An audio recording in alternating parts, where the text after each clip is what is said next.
Når jeg stod foran spejlet derhjemme, så sagde jeg alle de her ting til mig selv. Helene, du er så fed og doven, og hvorfor fanden tager du dig ikke sammen, når det er kraftedeme uansvarligt?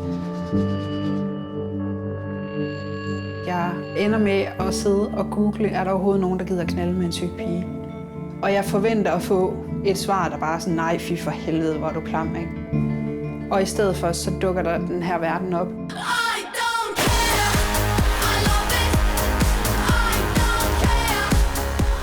The second you stop looking for a skinny model in your mirror and start looking at you is the second you will start to appreciate what you are. You are fucking beautiful.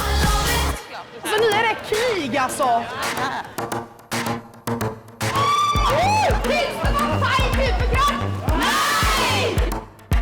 Jeg er kroppspositiv, kroppsaktivist. Din krop har ikke gjort noget forkert. Den er dit hjem. Du kan ikke flytte ud af den. Mit mål det er at sørge for mere repræsentation af forskelligartede kroppe. Det finns ju hälsorisker med att bära på mycket över. Det gör det, och det vet ju alla tjocka redan. Det har ju varit den centrala punkten att jag hela tiden har misslyckats med att bli smal. Det har tatt meg fucking 25-26 år før jeg skjønte at åja, det er jeg som bestemmer over min kropp. Det er jeg som eier min kropp. Just insisting on existing.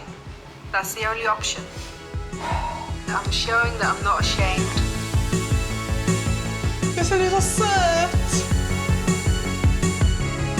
Dette er meg. Dette er sånn jeg er. Og det skal romme alt av meg.